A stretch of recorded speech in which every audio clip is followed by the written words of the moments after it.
Sa ilalim ng malamig na ulan ng isang malungkot na gabi sa isang desyerto na kalsada, isang sinimotor ang nagmamaneho pauwi matapos ang isang mahaba at nakakapagod na araw nang bigla niyang makita ang isang lalaking basa, paika, ika, at kinakaladkad ang sarili sa gilid ng walang aalinlangan. Bumaba siya upang tingnan ito at alok ng tulong. Dinala niya ito sa kanyang bahay, ipinagtimpla ng salabat, at pinainit sa tabi ng kanyang lumang silya. Ngunit hindi niya alam na ang maliit na gawain ito ng kabaitan ay lubos na magbabago sa kanyang buhay, simula mismo sa susunod na araw. Bago tayo magpatuloy, ipaalam sa amin kung saan ka nanonood. At huwag kalimutang mag-subscribe dahil bukas ay mayroon akong espesyal na bagay para sa'yo. Umuulan na mula pa noong hapon. Hindi isang dramatikong buhos, kundi isang malamig. Tuloy na kurtina ng tubig na walang tigil. Yung tipo ng ulan na babad ka sa sandaling tumapak ka sa labas. Maingat na nagmamaneho si Sarah Reyes sa likong daan sa labas lang ng tanay.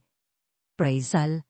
Pinipikit ang mga mata sa ritmo ng mga wiper at sa mahinang sinag ng mga headlight na sumasalamin sa basang aspalto.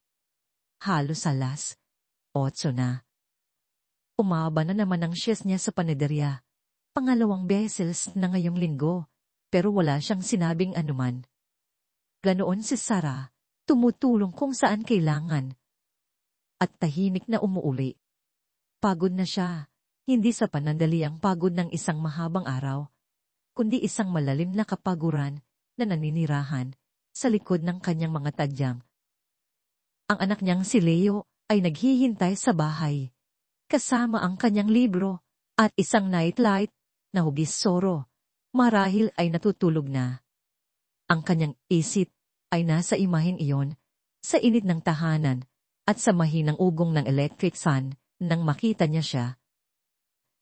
Isang figura na naglalakad sa gilid ng daan.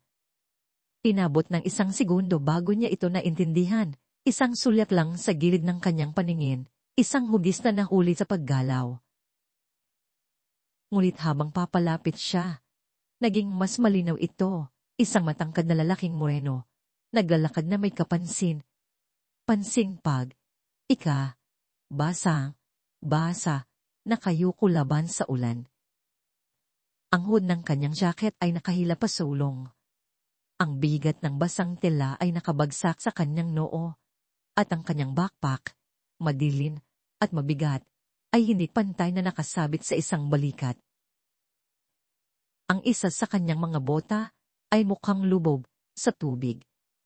Hindi niya masyadong makita ang mukha nito, tanging ang kurba ng panga. Ang hugis ng isang katawan na dating malakas at sinusubukan pa ring maging ganoon. Hinigpitan ni Sarah ang kanyang mga daliri sa manibela. Hindi siya bumagal. Hindi kaaga. Isang babala ang umalingaw-ngaw sa kanyang isip. Hindi sa kanya, kundi tinahimula sa mga tao ng natutunang pag-iingat. Huwag hihinto. Hindi sa ganitong oras ng gabi. Hindi para sa isang estranghero. Hindi para sa isang lalaking isang naglalakad sa liblib na daan. Lalo na sa isang mukhang gusgusin. Lalo na ngayon. Kinamumuhian niya ang iisip na yon, at lalo pang kinamumuhian na dumating ito sa kanya nang hindi niya hihiling. Ang pick-up ay patuloy na umuusad. Ang mga meter ay gumagalaw pabalik-balik.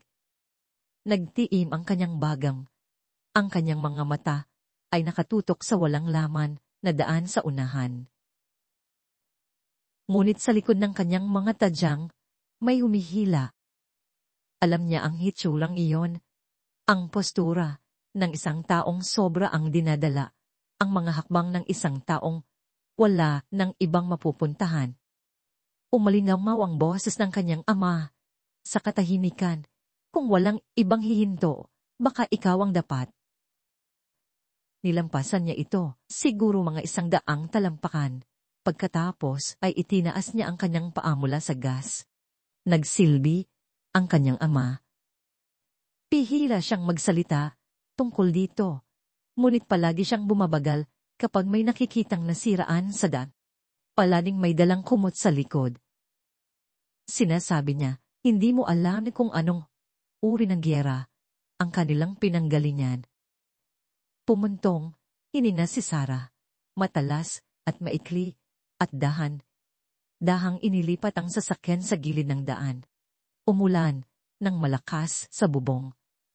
Dahan siyang umatras hanggang sa muling makita ang figura. Naiilawan ng kanyang mga headlight, ang singaw na umaangat mula sa semento, sa paligid niya. Pinuksan niya ng bahagya ang kanyang bintana, pinapasok ang lamig, at amoy ng putik at gasolina. Kuya, tawag niya. Ang kanyang boses ay kalmado at matatag. Okay ka lang ba diyan? Uminto sa paglalakad ang lalaki, ngunit hindi agad tumingin sa kanya. Nanatili siyang tahimik sa isang sandali, ang ulan ay tumutulo sa kanyang hood at jacket. Pagkatapos, ay bahagya siyang lumingon. Sapat lang para masagip ng madilim na ilaw ang gilid ng kanyang muka. Mas bata siya kaysa sa inaasahan niya. Marahil na sa unang bahagi ng kanyang 30s, ngunit mayroong isang bagay sa paraan ng kanyang pagtayo na nagpamukha sa kanya na mas matanda. Isang petlatang tumatakbo sa kanang bahagi ng kanyang mukha, mahaba at nakaumbok mula sa sentido hanggang sa panga. Ang kanyang mga mata ay matalas, ngunit maingat. Dahan siyang lumapit. Hindi po ako naghahanap ng gulo, sabi niya. Ang kanyang boses ay mababa. Medyo paos, ngunit kontrolado. Tiningnan siya ni Sarah, tiningnan talaga, at sumagot ng walang aalinlangan. Wala naman akong sinabing ganyan.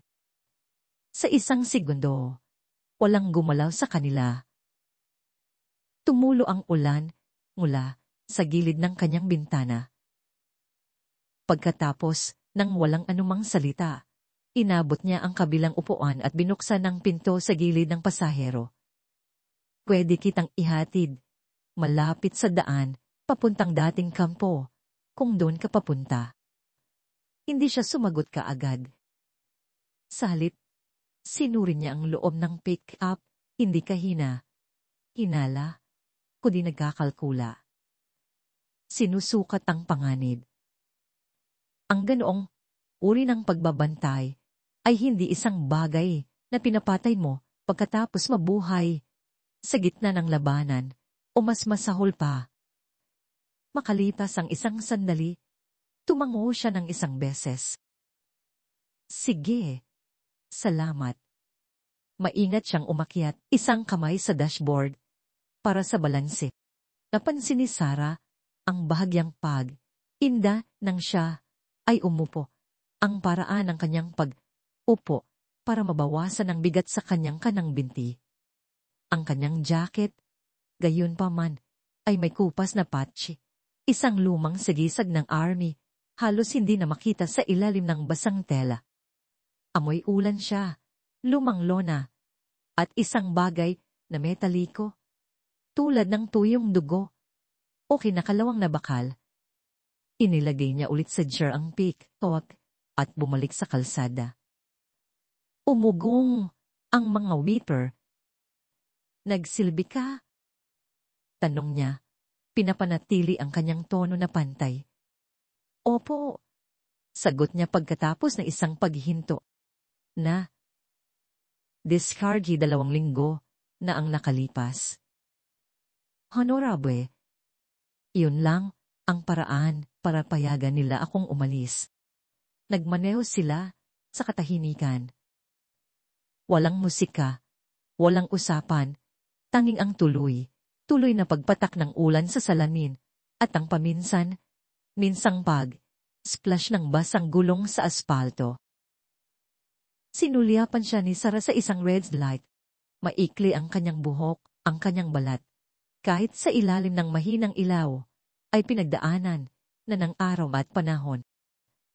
Ang peklat na yon ay sumasalami sa ilaw ng dashboard na parang sinadyang inukit doon.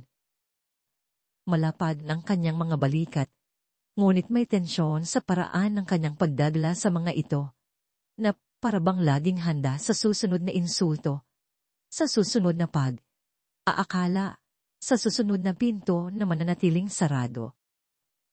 Taga, prito ka. Hindi. Dumadaan lang. Sinusubukang makarating sa infanta. Ang layo niyan, kung lalakarin. 30 kilometro pa. Nagtibit, balikat siya. Wala, masyadong pagpipili. Kumusta naman ang tigaw? Mapakla siyang tumawa. Walang tulong doon. Tinulungan nila akong makalabas. Iyon lang. Nilampasan nila ang lumang likuan. Ang karatula ay kinakalawang na. Dahan si Sarah at sumulyap sa tarangkahan, nakakandado, na ngayon, napapaligiran ng mga damo. Pwede kitang ibaba dito, pero may matutuluyan ka ba ngayong gabi? Hindi siya sumagot, nakatingin lang sa unahan. Sinubukan niya ulit, mas malumanay. Mayroon ka bang tuyong lugar na masisilungan? Lumingon siya sa kanya, at nakita niya ito. Isang kislap lang, ngunit naroon. Hindi kahinaan, hindi kahit pangangailangan, kundi isang uri ng pagod na katapatan. Wala. Tumango si Sarah ng isang beses, tahimik. May sofa ako. Hindi siya sumagot kaagad, kumurap lang ng isang beses at sinabi, sa wakas, salamat. Hindi nagtagal ang biyahe pabalik sa bahay ni Sarah, ngunit parang mas matagal kaysa karaniwan. Ang hater ng pick-up, bagamat gumagana, ay halos hindi makasabay sa lamig na pumapasok. Ang hangin sa pagitan nila ay tahimik, hindi tensyonado, ngunit maingat. Ang uri ng katahimikan nang humihingi ng espasyo at pasensya. Si Marco ay nakaupo na halos tuwid ang likod. Ang kanyang mga kamay ay nakapatong sa kanyang kandungan, maluwag na magkakaugnay ang mga daliri. Hindi siya kumikilos o nag-tap ng paa. Hindi siya sumandal. Dala niya ang sarili na may katahimikang hindi pakiramdam na relaxed. Ito'y pakiramdam na sinanay. Patuloy na sumusulyap si Sarah sa kanya. Kapag humihinto sila sa mga traffic sign o lumiliko, napapansin ang paraan ng kanyang mga mata na hindi nagpapahinga. Dahan siyang scan. Laging tinitingnan ng mga salamin, ang dashboard, ang daan sa unahan. Hindi na siya nagtanong pa, may isang bagay sa kanya na nagpapahiwatig na sasagutin niya kung tatanungin. Ngunit kung ano lang ang kinakailangan. At hindi siya sigurado kung kailangan niyang malaman pa ang anuman sa ngayon. Nang pumasok sila sa Gadol Gayathuay, kumislap ng 2 beses ang ilaw sa beranda bago tumigil sa isang malambot na dilaw na glaw. Ipinart ni Sarah ang pick-up at pinatay ang makina.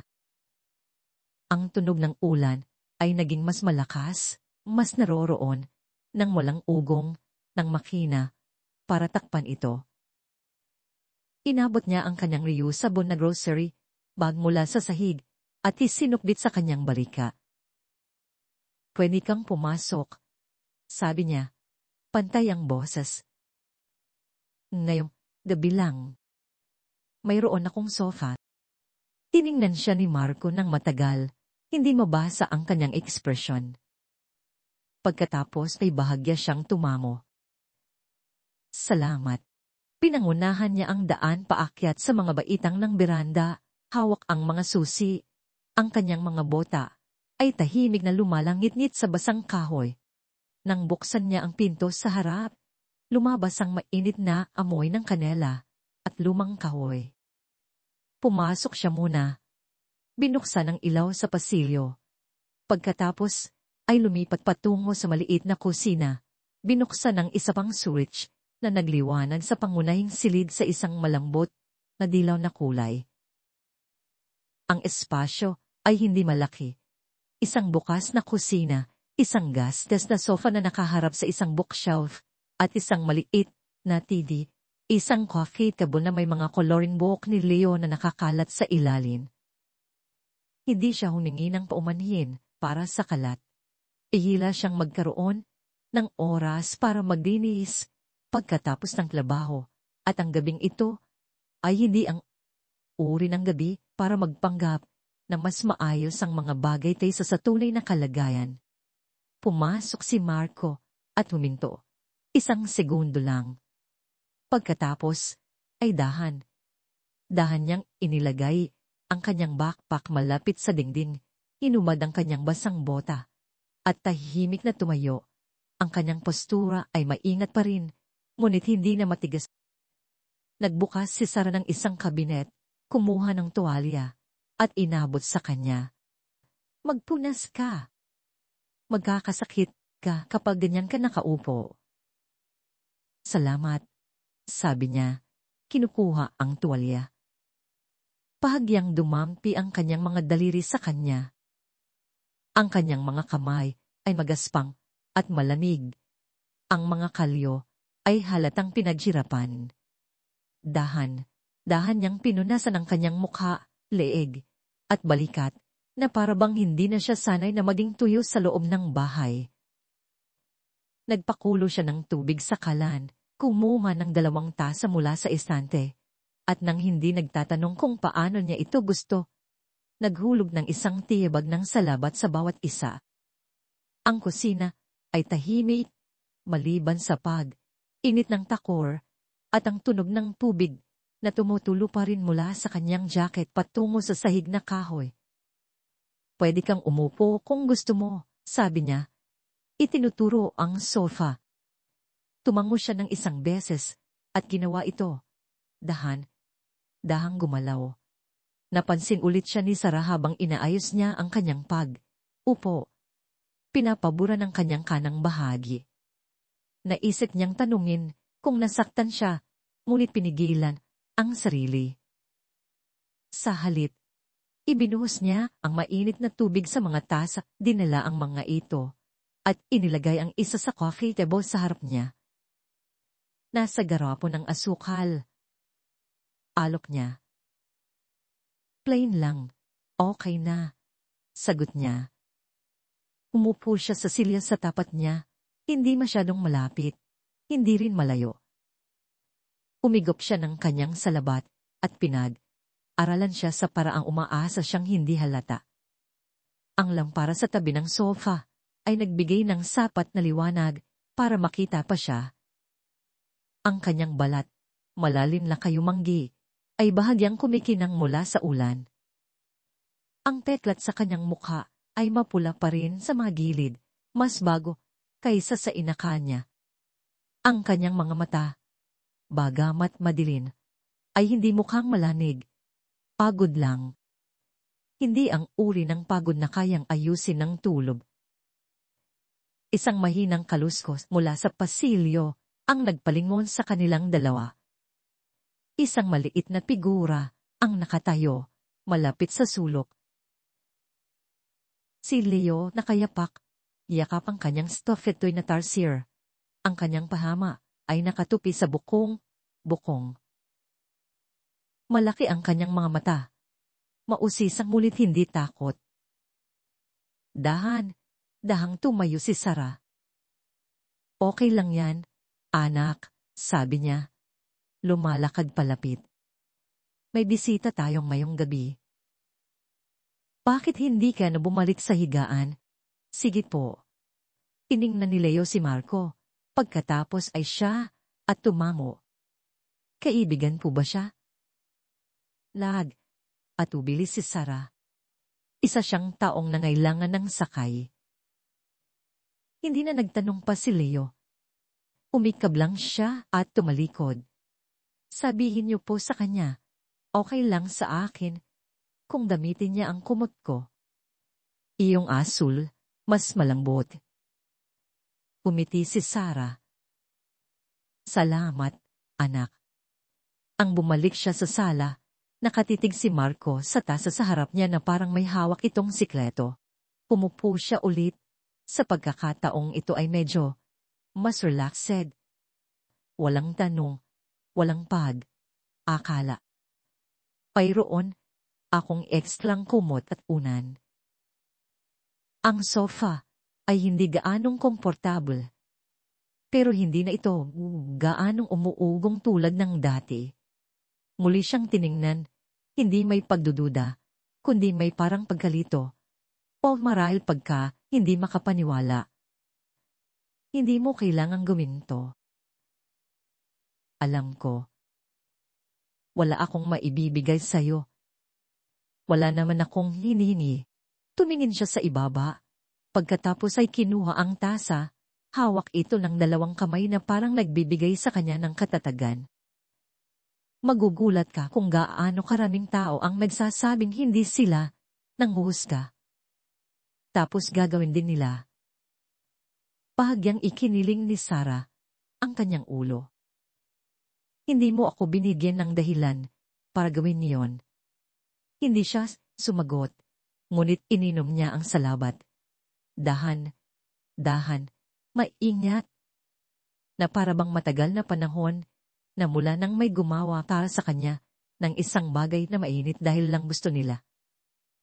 Kalaunan, pagkatapos maglatag ng unan at isang manipis na kumot sa sofa, pumasok si Sarah sa kanyang silid. Hindi niya ni lakang pinpo. Naisip niya ito bilang reflex, ngunit hindi ginawa. May isang bagay sa kanya na hindi pakiramdam, na mapanganib. Hindi mapakali. Oo, ngunit hindi delikado. Umiga siya sa kama, nakatitig sa kisame, nakikinig sa katahimikan. Walang kaluskos, walang paggalaw. Tanging ang ulan sa labas at ang mahinang tunog ng lumang orasan sa kusina. Nang dumating ang umaga, hindi ang tunog ng paggalaw o pagsara ng pinto ang gumising sa kanya. Ito ay ang katahimikan. Pumunta siya sa kusina para magtimpla ng kape at huminto. Ang sofa ay walang laman. Ang unan at kumot ay maayos na nakatupi. Ang tuwalya na ginamit niya ay tuyo, maingat na nakasabit sa likod ng silya. Ngunit ang nakakuha ng kanyang pansin, ang nagpatigil sa kanya sa gitna ng hakbang, ay ang nakalagay sa tabi ng lababo. Isang maliit, gasgas na medalya. Ang lilang laso ay kupas, ang metal ay malamig laban sa counter. Isang mounted personnel medal. Napigil ang hininga ni Sarah. Hindi niya ito hinawakan, hindi sa una. Tinitigan niya ito na parang isang bagay na sagrado. Hindi dahil sa kung ano ito, kundi dahil sa kahulugan nito. Na ang lalaking umupo dito sa katahimikan, kasama ang kanyang mga pet cat at ang kanyang bigat, ay nakakita ng tunay na labanan, tunay na sakit. At iniwan niya ito. Sa huli, dahan niya itong kinuha, binalot sa isang malinis na basahan, at inilagay sa loob ng pangalawang drawer, malapit sa ref. Hindi niya alam kung bakit. Alam lang niyang hindi niya ito maaring iwan sa labas. Hindi ito dapat nakalantad na parang isang bagay na itinapon. Ito ay dapat nasa isang lugar kung saan ito makakapagpahinga. Wala siyang sinabihan. Hindi ang kanyang kapitbahay, hindi ang kanyang kaibigang si Nena, kahit si Leo. Kinaumagahan, ginawa niya ang kanyang karaniwang gawain. Nagluto ng pandesal, empake ng baon, hinatid si Leo sa eskwela. Ngunit may isang bagay sa kanya na mas tahimik kaysa karaniwan. Hindi malungkot, kundi puno. Puno ng mga tanong, puno ng mga alinlangaw, puno ng isang bigat na hindi niya alam kung paano pangalanan. Ang wounded personal medal ay nanatili sa drawer, sa pagitan ng isang bulan ng rubber band, isang tuyong ballpen, at isang sulat mula kay Leo na nagsasabing, "Ikaw ang pinakamagaling na nanay." Nakasulat sa matingkad na orange na Crayola. Hindi niya alam kung ano ang gagawin sa alinan sa mga ito. Kaya tulad ng dati, nagpatuloy lang siya. Ang kusina ay parang mas malamig noong umagang yon. Hindi dahil sa panahon, kundi dahil wala na si Marco. Walang paalam, walang bakas kung saan siya nagpunta. Angin ang nakatuping duwalya sa braso ng sofa. Bahagyang mamasa, masa pa, at ang maliit na medalya sa tabi ng lababo. Isang wounded personnel medal. Medyo kupas sa mga gilid na parang matagal nang dinala sa napakaraming lugar. Hindi ito agad inawakan ni Sarah. Hindi niya kaya. May isang bagay sa bigat nito, sa kahulugan nito, na nagparamdam sa kanyang mga kamay na masyadong ordinaryo para hawakan ito. Sa halip, tumayo siya sa counter. Sa katahimikan, hinahayaang umakyat ang singaw mula sa kanyang hindi nagalaw na tasa ng kape, habang si Leo ay pumasok na may kumot sa kanyang mga balikat. Kinukusot ang muta sa kanyang mga mata. Wala po siya. Nay. Tanong ni Leo, ang kanyang boses ay malambot na parang natatakot siyang ang pagsabi nito ng malakas ay mas magpapatuto dito. Tumango si Sarah. Hindi siya nagsalita sa una. Inaplos lang niya ang kanyang buhok at sinabihan siyang kunin ang kanyang medyas bago lumanig ang kusina. Iyon lang. Walang paliwanag. Walang paglalabas ng mga emosyon na umiikot sa kanyang dibdib. Medyas lang, pandesal, at baon pa sa eskwela. Ang buhay, gaya ng dati, ay nagpapatuloy. Inilagay niya ang medalya sa drawer sa kusina kalaunan. Nang araw na yon, maingat na binalot sa isa sa mga lumang basa ng kanyang ina at inilagay sa tabi ng ilang maluwag na butones, mga expired na kupon, at isang lukot na drawing ni Leo ng kanilang bahay sa ilalim ng isang bahaghari. Wala siyang sinabihan, hindi si Nena, hindi ang mga kasama sa bakery, at lalong hindi ang kanyang ina, na tiyak na hihingi ng mga sagot na hindi maibibigay ni Sarah. Ang buong pangyayari ay parang masyadong marupok para ipaliwanag. Isang tahimik na gawa na sa paanuman ay nangangahulugan ng lahat at wala. Kaya ginawa niya ang laging ginagawa ng mga taong tulad niya, itinupin niya ito. Isinuksok ang mga damdamin sa likod ng tungkulin at nagpatuloy. O hindi bababasa. Sinubukan niya. 3 araw pagkatapos, dumating ang sulat. Ang sobre ay makapal, kulay krema, at mukhang opisyal na may pangalan niyang nakalimbag sa malalaking letra. Walang sulat, kamay, walang selyo, tanging isang nakalimbag na return address, Maple Credit Union. Umupo siya sa mesa ng halos 20 minuto bago ito buksan. Sinusundan ng gilid ng sobre, gamit ang kanyang hinlalaki. Nang, sa wakas, ay binuklat niya ang sulat. Ang kanyang mga mata ay napako sa unang linya. Paunawa ng pagreremata, kinakailangan ng agarang pansin. Bumagsak ang kanyang sikmura. Uhuli na sila sa bayad, alam niya iyon. Simula nang bawasan ng kanyang oras sa bakery, nagkukumahog na siya. Nagbake ng cake para sa mga kapitbahay. Sa gabi, ibinibenta ang mga lumang alahas ng kanyang ina pa isa, kahit na pinaputol ang internet ng 2 beses, hanggang sa tumawag ang guro ni Leo para sabihin kailangan niya ito para sa schoolwork. Ngunit inakala niyang mayroon pa silang oras. Inakala niyang baka sapat na ang susunod na sahod. Baka maging mabait ang loan officer. Aka, hindi talaga nila ituloy. Ngunit ang mga bangko ay hindi tumatakbo sa kabaitan. Tumatakbo sila sa mga petsa, numero, at deadline. Pinasa ni Sara ang sulat ng 2 beses, pagkatapos ay pangatlo. 30 araw. Ganoon katagal ang mayroon siya hanggang sa ang bahay na itinayo ng kanyang ama. Kasama ang tagping bubong, nakahilig na bodega, at hardin kung saan nagtatanim si Leo ng mga mirasol tuwing tagsibol ay mailista, maisubasta, at mawala. Hindi siya umiyak, hindi noon. Sa halip, kinuha niya ang sulat. Itinupi ito ng nanginginig na mga kamay at inilagay sa tabi ng nakabalot na wounded personnel medal sa drawer. Pagkatapos ay pumasok siya sa trabaho sa bikili.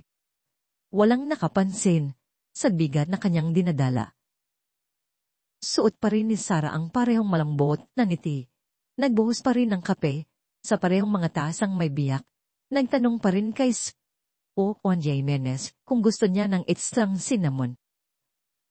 Tinukso pa rin niya si Nena tungkol sa kanyang mga nakakatawang blind date at inalok ang mga regular ng mainit na ensaymada kasama ng kanilang tea. Siya pa rin ang parehong maaasahang si Sara Reyes, ang hindi humihingi ng tulong, ang laging dumarating, ang hindi nagpapakita ng anuman. Ngunit sa loob, siya ay nasisira. Ang mga gabi ay humahaba, ang mga bayain ay tumatambak. Sinimulan niyang sukatin ng oras, hindi sa mga araw, kundi sa mga overdue notice. At gabi, kapag nakatulog na si Leo hawak ang kanyang stuffed tuna tarsier, uupo siya sa kusina, nakatitig sa tuwalya na itinupi ni Marco, at nag-iisip kung anong uri ng tao ang nag-iiwan ng ganoong medalya, at bakit hindi niya ito maalis sa kanyang isipan. Isang gabi, habang pinupunasan niya ang mga counter, sa pangatlong beses sa loob ng 10 minuto, ibinaba ni Nena ang kanyang mop, at sumandal sa pintuan. Sige na, ano ba yan? Sabi niya. Tumingin si Sara. Anong ibig mong sabihin? Nakalimutan mo ang snack day. Binigyan mo si Juan Jimenez ng plain na kape at hindi mo pa iniirapan ng dating life ko buong linggo. May mali. Sabihin mo na. May isang sandali ng katahimikan. Pagkatapos ay sinabi ni Sa. Hindi lahat. Hindi ang buong kwento. Pero sapat na. Ikinuwento niya kay Nena ang tungkol sa lalaki sa daan, ang bagyo, ang sofa, ang medalya. Hindi niya direktang binanggit ang hitsura nito. Hindi na kailangan. Si Nena, matalas gaya ng dati, ay naintindihan. Ikinuwento niya ang tungkol sa sulat. Sa pagreremata, sa paparating na pakiramdam na lahat ng sinubukan niyang itayo ay nadudulas mula sa ilalim ng kanyang mga paa. Hindi sumobat si Nena. Hindi siya nagulat o nangangaral o nagtanong kung bakit hindi agad sinabi ni Sara. Sumandal lang siya at simpleng sinabi, ang hirap niyan. Ito ang pinakatapat na sinabi sa kanya ng sinuman sa loob ng maraming linggo. Napatawa si Sara. Isang maikli, pagod na tunog, nabasag sa dulo.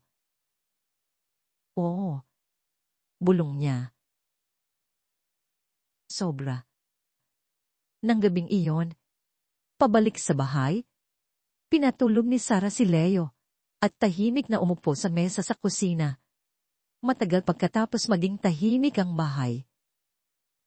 Sa labas, lumakas ang hangin. Kinakalampag ang mga bintana. Sapat lang para panatilihin siyang balisa. Pagyang umugong ang drawer. Sa tabi niya nang buksan niya ito, na parabang kahit ang mga muebles ay pagod na. Kinuha niya ulit ang medalya. Inaplos ang kanyang hinlalaki sa kupas na laso. Hindi pa rin niya sinasabi kay Leo kung ano ito o kanina ito. Isang bahagi niya ang nakakaramdam na hindi niya ito karapatang ipaliwanag. Ngunit hindi rin niya magawang bitawan ito. Habang nakaupo siya doon, ang mahinang ugong ng refrigerator, ang tanging tunog sa silid, naisip niya kung gaano kadali sumuko. Ayaan na lang ang bahay, kunin si Leo, tumira sa kanyang ina. Magsimula ulit sa isang lugar na mas mali. Ginagawa ito ng mga tao palagi. Ngunit pagkatapos ay naisip niya ang tingin sa mga mata ni Leo kapag dinidiligan niya ang hardin o ang tunog ng kanyang mga yapak habang tumatakbo siya sa sahig na kahoy at alam niyang hindi niya kaya. Hindi pa, dahil ang bahay na ito ay hindi lang isang bubong at mga pader. Ito ay alaala. Ito ay pawis at lupa at mga kuwento bago matulog. Ito ang huling tunay na bagay na natitira sa kanya na parang sa kanya. At kahit paano, kahit wala na siya, ang presensya ng tahimik na lalaking iyon na may malungkot na mga mata at peklat ng isang sundalo ay nagpaniwala sa kanya, kahit sa isang sandali lang, na baka hindi siya iisa sa laban na ito. Itinubi niyang muli ang tuwalya. Ibinarik ang medalya sa drawer at ibinulong sa katahimikan. Nasaan ka man, salamat. Pagkatapos ay pinatay niya ang ilaw at umakyat sa kama. Inihahanda ang sarili sa kung anumang susunod na darating. Dahil hindi lang kabaitan ang bumisita sa kanya noong gabing iyon. Ito ay isang bagay na higit pa. At sa kaibuturan niya, hindi pa siya handang sumuko dito. Hindi inaasahan ni Sarah ang anumang sulat maliban sa mas maraming bayarin. Kaya nang dumating ang sobre na walang return address o selyo, alangan siya. Ang sulat, kamay ay matalas, tuwid, at hindi maikakailang sinadya. Bawat letra, ang kanyang pangalan, ay isinulat ng may iinat na nagpakaba sa kanya, bago pa man niya ito buksan. Ang papel sa loob ay mas makapal kaysa karaniwan, ang uri na ginagamit para sa mga liham na nilalayong alalahanin. Mainat niyang binuklat ito. Kalahating inaasahan na isa na namang anyo ng pagkabigo. Ngulit sa halip, naroon nito. Isang linya lang. Walang palanguti, walang bati. Tanging, ipinaalala mo sa akin na mahalaga pa rin ako. Binasa niya ito ng isang beses, pagkatapos ay muli. Hindi nanginginig ang kanyang mga kamay, ngunit natigil ang kanyang hininga, tahimik at bigla. Walang tanong sa kanyang isip kung sino ang sumulat nito. Ang lalaking napakakaunti ng sinabi na nawala ng walang paalam ay nakahanap ng paraan upang sabihin ang higit pa sa isang pangungusap kaysa sa nagagawa ng ilang tao sa buong buhay. Hawak niya ang papel na parang marupok. Pagkatapos ay itinupi ito ng isang beses at inilagay sa tabi ng wounded personnel medal sa drawer sa ilalim ng lumang masahan. Sa isang sandali, ang simpleng gawaing iyon ay nagpatatag sa kanya. Sinasabi nito sa kanya na ang ginawa niya, ang pinili niyang gawin noong gabing iyon, ay mahalaga sa isang tao.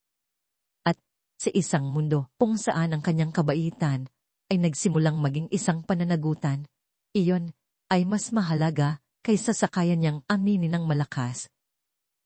Ngunit ang ginhawa ay hindi nagtagal. 2 araw pagkatapos, bago magtanghali, may kumatok. Hindi malakas o agresibo, angin ang pantay na ritmo ng isang taong may awtoridad at layunin. Pinunasan ni Sarah ang kanyang mga kamay sa isang tuwala sa kusina at binuksan ang pinto upang makita si Hepe Santos na nakatayo doon. Malinis ang kanyang uniforme, isang kamay na nakapatong sa kanyang sinturon. Hindi siyang mumiti. Ginang Reyes, sabi niya, tumatangmo. Maari ba akong magtanong ng ilang bagay? Umatras siya, hindi sigurado kung ano pa ang gagawin. Hindi siya umupo. Hindi tinanggal lang kanyang sombrero. Tumayo lang sa gitna ng kanyang sala na parang isang taong nagsusuri ng pinsala. May ilang residente na tumawag tungkol sa isang lalaking nakitang paalis sa iyong lugar, 1 linggo na ang nakalitas. Malaking tao, moreno, paika. Ika, may alam ka ba tungkol doon? Iningnan siya ni Sarah at maingat na pinili ang kanyang mga salita. Kailangan niya ng tulong. Umuulan. Pinigyan ko siya ng lugar para magpahinga. Iyon lang. Nagtiim ang bagang ni Santos, ngunit wala siyang sinabi sa isang sandali. Pagkatapos, ay nagtanong siya, sinabi ba niya ang kanyang pangalan? Umiling siya. Hindi niya sinabi at hindi ko tinanong. Pumuntong, hininga siya sa pagitan ng hindi makapaniwala at babala. Dapat kang mag-ingat, Sarah. Kinakabahan ang mga tao kapag may mga eslangherong bigla na lang sumusupot. Lalo na yung mga mukhang hindi taga rito. Wala siyang ginawang masama, sabi niya. Medyo mas matalas kaysa sa kanyang intensyon. Tinaasan siya ng kilay ni Santos. Wala akong sinabing mayroon. Ngunit sa mga panahong tulad nito, aakala ang mga tao. Huwag mo silang bigyan ng dahilan. Umalis siya ng walang insidente, ngunit ang katahimikang iniwan niya ay kumapit sa kanyang mga dingding na parang usok. Nang gabing iyon, nang umuwi si Leo at nagtanong kung may dumaan, sinabi niyang si Happy lang. Nag-checky. Tumango siya at nagpatulo. Tanoon naman palagi ang mga bata. Ngunit hindi maalis ni Sarah ang pakiramdam na may isang bagay na hindi nakikita ang nagbago. Kinaumagahan, habang inihahatid niya si Leo sa sakayan ng bus, napansin niya ito. Sa pader malapit sa kanilang mailbox, kupas sa spray paint. Daling isinulat. 3 salita, tagapagtanggol ng kriminal. Huminto siya sa paglalakad. Inila ni Leo ang manggas ng kanyang damit. Nay. Mabilis siyang ngumiti, dinulo ang buhok nito, at hinimok siyang sumakay sa dos. Maging mabait ka, anak. Ngunit kumakabog ang kanyang puso, hindi dahil sa takot, hindi pa, kundi dahil sa isang malamig na pag-unawa. May nakakita. May hindi sumang-ayon. At may nagpa siya na sabihin ito ng malakas. Para mabasa ng iba. Sa loob ng bahay, umupo si Sarah sa gilid ng sofa. Ang unan ay may bahagyang bakas pa, kung saan natulog si Marco. Tinitigan niya ang spray paint sa bintana. Ang mga salita ay hindi masakit dahil mali sila. Masakit sila dahil sinadya sila, dahil sinasabi nila sa kanya kung anong uri ng lugar ang kanyang tinitirhan. Isang lugar na pala kaibigan lang kung mananatili ka sa loob ng mga linya. Lumabas siya, isang gabi lang, at ngayon ay itinutulak siya pabalik. Sa bakery, tinanong ni Aling Carol kung okay lang ang lahat. Tumango si Sarah. Lagi siyang tumatango. Kahit na masikip ang kanyang tiyan at maingay ang kanyang mga iniisip, kahit na nararamdaman niya ang mga pasulap na tingin mula sa ibang mga magulang sa grocery, kahit na narinig niya ang 2 babaeng nagbubulungan sa post office tungkol sa babaeng nagpapasok sa kanya noong gabing iyon. Pagkatapos matulog ni Leo, binuksan ni Sarah ang drawer. Naroon pa rin ang medalya. Ang sulat din. Hawak niya, muli ang papel, sa kanyang kamay, at ibinulong, nagkamali ba ako? Hindi niya alam kung ang ibig niyang sabihin ay ang pagpapasok sa kanya, o ang pananahimik, o ang pagpayag sa sarili, na maniwala, na ang maliit na kabaitan ay maaari pa ring magkaroon ng kahulugan. Ngunit ang tanong ay nanatili, makapal sa hangin, hindi nasasagot. At pagkatapos ay itinupi niyang muli, ang sulat, at dahang ibinalik, ang paraan ng paghawak mo sa isang bagay na marupok. Dahil kahit anong ibulong ng bayan, alam niya ang nakita niya sa mga mata ng lalaking iyon. Isang taong kailangang makita, at nakita niya siya. Pinili niyang huwag tumingin sa malayo. At marahil, kahit na walang ibang nakakaintindi, ang pagpili na iyon ay mahalaga pa rin. Nangyari ito noong Martes, hapon, habang nagbubunot si Sarah ng mga dao sa tabi ng bakod sa likod ng kanyang maliit na haldin. Sa wakas ay lumabas ang araw pagkatapos ng 3 araw na kulimlim, at ang hangin ay amoy basang lupa at lumang dahon. Nakaluhod siya, puno ng lupa, ang mga kamay, ang isip ay nawawala sa ritmo ng pagbulot ng mga damo. Nang marinig niya ang pagsara ng pinto ng kotse. Hindi ang mabilis na pagsara ng isang delivery driver, kundi isang sinadyang pagsara, matatag, maingat. Tumayo siya, pinagpagan ng kanyang mga kamay sa maong, at naglakad patungo sa harapan. Ang kanyang mga bota ay lumalangit-ngit sa glabas sa bawat hakbang. Hindi siya umaasa ng sinuman. Sa una, hindi niya siya nakilala.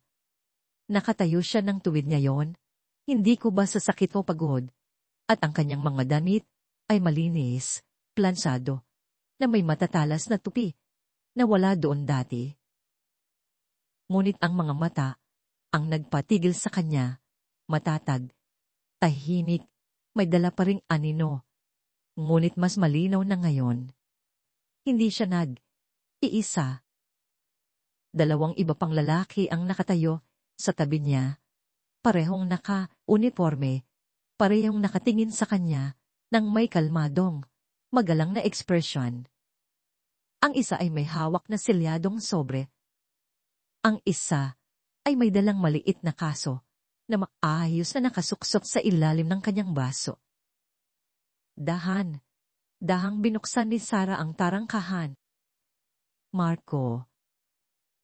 Tumango siya ng isang beses, pagkatapos ay nagsalita sa parehong mababang boses na naaalala niya, ngunit may higit na bigat na yon. Gusto kong magpasalamat ng maayos. Sumulyap siya sa mga lalaki sa likuran niya, hindi sigurado, bumibilis ang kanyang pulso. Si Leo, nakarinig ng mga boses, ay sumilit mula sa bintana. Napansin nito ni Marco, at bahagyang mumiti bago bumalik sa kanya. Mga kasamahan ko sila, sabi niya. Si Caltein, Bautista, si Sir Jean Mendoza. Narito kami, sa ngalan ng Department of Veterans Affairs, at sa sarili ko, naramdaman ni Sarah na nanikip ang kanyang lalamunan. Hindi mo kailangang gawin yan. Oo, kailangan, sabi niya. At walang puwang pa sa debit sa kanyang tono. Binuksan mo ang iyong pinto sa isang estranghero. Walang tanong, walang panghuhusga. Hindi dapat dinoon, kahirap, pero ganoon. At mahalaga iyon. Lumapit ang kapitan, iniabot sa kanya ang sobre.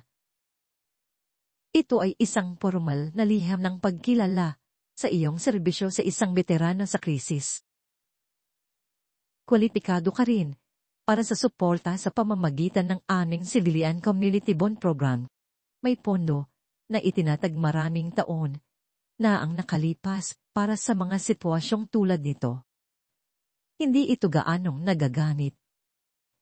Kinuha niya ang sobre ng may mabagal na mga daliri.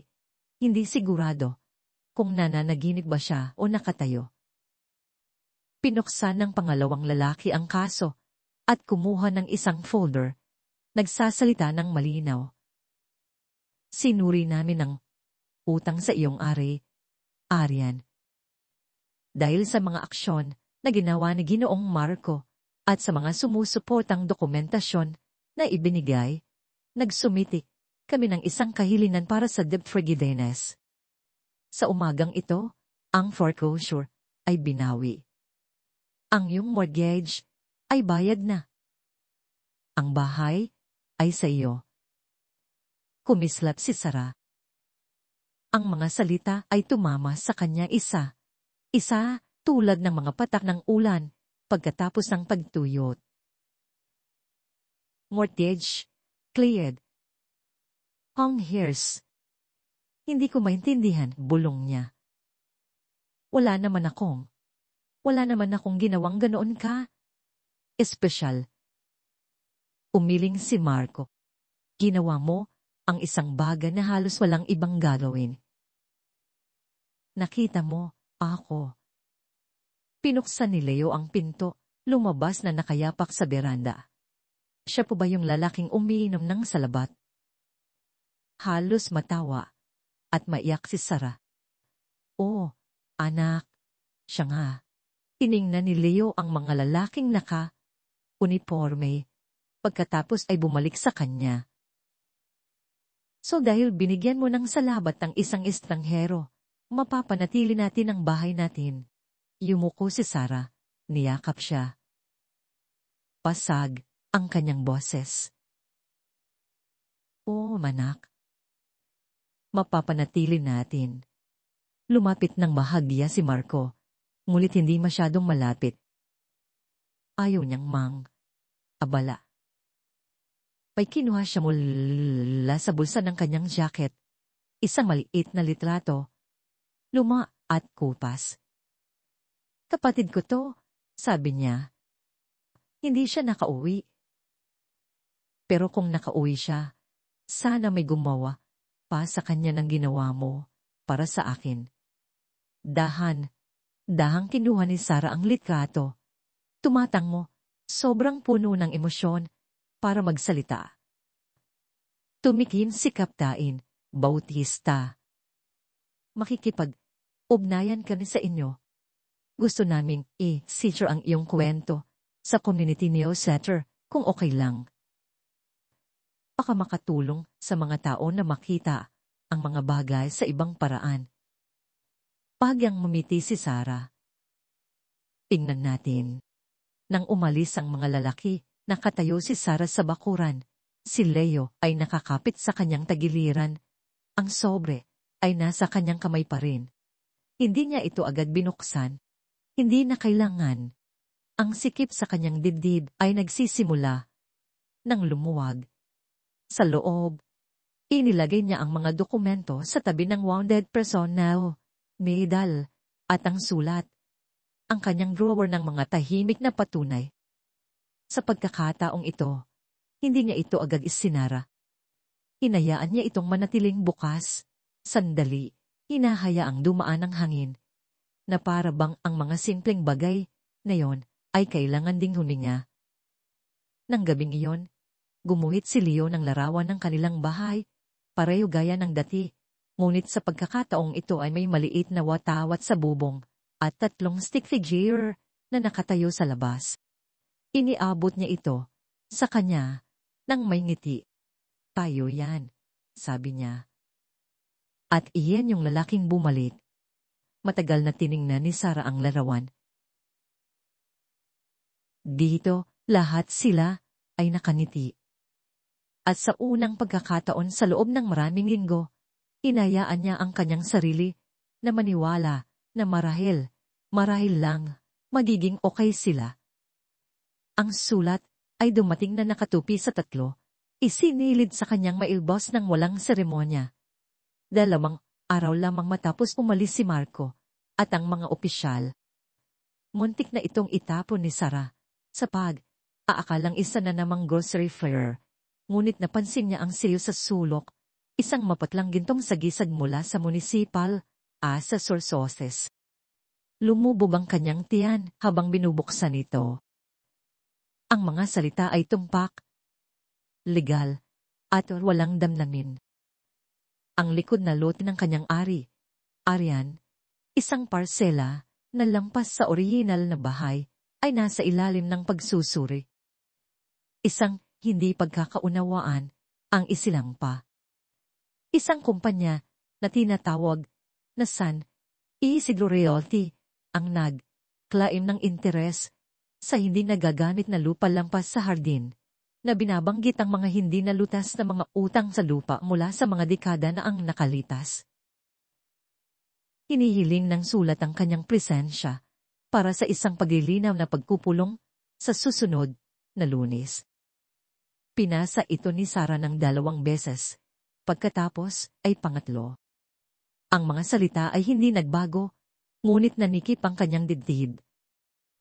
Noong Lunes ng umaga, isinawot niya ang kanyang pinakamagandang maong, isang plansadong flannel na shirt, at mga botang tinulungan ni Leo na linisin noong gabi. Habang nakatayo siya sa harap ng munisipyo, uminga siya ng malalim, tumingala sa watawat na kumakaway laban sa maulat na langit, at pumasok. Ang karpet ay amoy alikabok at printer toner. Sa reception desk, isang batang babae ang halos hindi tuminala habang itinuturo si Sarah sa pasilyo, papunta sa room 14. Sa loob, isang lalaking naka-tailored suit ang nakaupo sa likod ng isang mahabang mesa na may 2 leather folder sa harap niya. Malinis siya, mas bata kaysa sa inaasahan niya, na may ekspresyon na sapat na kaaya-aya ngunit malayo. Ang uri ng ngiti na isinusuot mo kapag sinanay kang manalo ng hindi nagtataas ng boses. Sa tapat niya, isang clerk na may kulay, abo na buhok ang ayos ang kanyang salamin at sinanyasan si Sarah na umupo. Kinang Reyes, nagsimula ang lalaking naka-suit, idinulas ang isa sa mga folders sa mesa. Narito kami para linawin ang isang maliit na hindi pareho sa pagmamay. Ari na niyong ari, alien. Lumalabas na ang isang bahagi ng iyong likod na lot, partikular, ang lugar na lampas sa linya ng mga puno, ay hindi forma na nailipat mula sa area ng iyong yumaong ama. Kumunot ang noo ni Sarah. Nilinis ng tatay ko ang lupang iyon, nagtanim doon, nagtayo ng bakod. Palagi itong sa amin. Nagbigay ng ensayadong tango, ang lalaki. Naiintindihan. Sa kasamaang palad, ipinapakita ang mga dokumentasyon mula noong ninsadanziros ang isang hindi nalutas na utang na nauna pa sa bakod. Pinili ng aming kliyente, ang San Isidro Realty. Ang mga natitilang utang na iyon noong nakaraang taon at ngayon ay nagsasagawa ng legal na pagsasama-sama. Legal na pagsasama-sama. Anong ibig sabihin niyan? Hinihiling nila ang buong pagmamay-ari sa pamamagitan ng title conversion. Sa mas simpleng salita, balak nilang magtayo. Ang lot ay naka-zone para sa multi-family housing. Nanuyo ang bibig ni Sarah. Hindi ibinibenta ang lupang iyon. Ang lupang iyan ay nagpakain ng mga veterano. Nagpakain ng pamilya ko. Hindi mapakali ang Kurt. Pinanatili ng lalaki ang kanyang tono na sinusukat. Hindi isinasaalang. Alang ng batas ang paggamit. Ginang Reyes. Pagmamay. Ari lang. Nag-aalok kami ng isang cartage option para sa voluntaryong pagsuko upang mapabilis ang proseso. Sumandal si Sarah. Umawak sa gilid ng upuan. Hinihiling niyo sa akin na isuko ang lubang ipinaglaban ng tatay ko hanggang sa mamatay siya dahil lang may nakahanap ng isang piraso ng papel sa isang filing cabinet. Hindi humihiling. Nagpapaalam. Nagsimula na ang proseso. Mayroon kang 30 araw para tutulan ang klain sa pamamagitan ng isang formal na atela. Kung hindi, ang pagmamay-ari ay babalik sa kanila. Dahang tumayo, si Sarah, ang tibok ng kanyang puso ay umaalingaw sa kanyang mga tainga. Hindi lang iyan lupa. Iyan ay alaala. Iyan ay dignidad. Pwede ninyong ilagay sa isang file at tawagin kung ano man ang gusto ninyo, pero sa amin, sagrado iyan. Hindi natinag ang lalaki. Ang saglado ay hindi tumatayo sa kote, Ginang Reyes. Hindi ito protektadong lupain ng komunidad. Lupa lang. Nad. Init ang kanyang dibdib. Tumalikod siya at umalis ng walang anumang salita. Sa labas ng hangin ay parang mas mabigat kaysa dati. Ang kanyang mga bota ay kumaska sa mga baitang pababa at napansin niya sa unang pagkakataon kung gaano kabasag ang semento sa paligid ng munisipyo na para bang ang lupa ay nakalimutan din. Umupo siya sa kanyang pick-up ng 10 minuto bago magmaneho pa uwi. Hindi niya binuksan ang radyo. Hindi siya umiyak. Nagmaneho lang siya. Nang gabing iyon, natagpuan siya ni Leo na tahimik na nakatayo sa gilid ng hardin. Nakatingin sa kabila ng bakod. Hindi niya tinanong kung ano ang problema. Tumayo lang siya sa tabi niya at hinawakan ang kanyang kamay. Kalaunan, tinawagan niya si Marco. Nad, voicemail sa unang pagkakataon. Sinubukan niya ulit. Sa ikatlong ring, sumagot ito. Hello, sabi niya. Isang salita lang. Lumingon si Sarah. Sinusubukan nilang kunin ang likod na lote. Isang kumpanya. May hinukal silang papeles mula pa noong sa Lansiro. Sa ngayon, gusto nilang magtayo ng mga apartment. May isang sandali ng katahimikan. Narinig niya siyang bumundong. Hininga. San Isidro.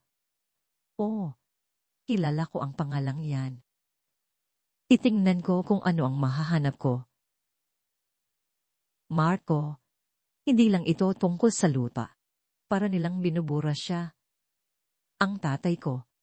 Lagi nilang tina-target ang hindi natin kayang ipagtanggol gamit ang pera.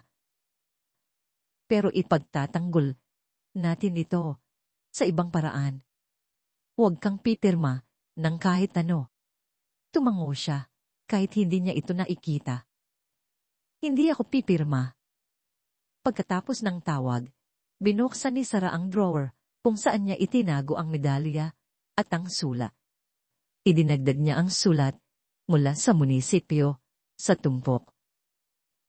Hindi ito kabilang, ngunit bahagi na ito ng parehong laban ngayon. Isang ibang uri ng labanan. Walang baril, walang uniforme, ngunit kasing lupit. Ang hardin, sunog pa rin mula sa isang nakaraang hamog, ay mukhang pagod sa liwanag ng buwan. Ngunit mas tuwid na nakatayo si Sarah ngayon. Kung gusto nila ng laban sa papel, bibigyan niya sila.